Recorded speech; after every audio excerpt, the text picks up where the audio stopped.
G'day guys, Dallas here from Dunn & Watson, just showing you our Euro compression locks. You'll see here they're stocked in both a chrome and a black finish. When you're ordering one, you're going to get the handle itself, you're going to get a set of keys, you're going to get your rear plate with the bolt for that, and you're going to get a rubber gasket as well. When it comes to installation of this handle, the rubber gasket is a great cutout template for the handle. Obviously it's just a simple rectangular cut, so nice and simple this one.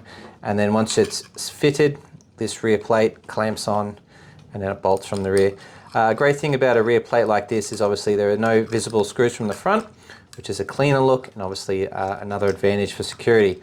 So once that's nice and tight and screwed off properly with a mechanical tool, obviously not going anywhere, I can now adjust, as this is a compression lock, so I can adjust that compression by moving this bolt up or down to whatever's going to be suitable for the bite range of my door or cabinet that I'm installing this on, so that you can get that firm seal against your foam tape or pinch rod or whatever you're using.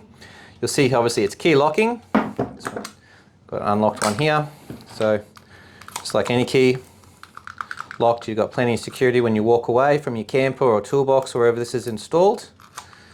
And then when I unlock it, operation's nice and simple like that. You'll see it, you get that compression because from an unlocked state, when I want to close my cabinet, I can push down. That's going to pull your door nice and tight, giving you a great seal from the weather. If you have any other questions though, please give us a call or flick us an email.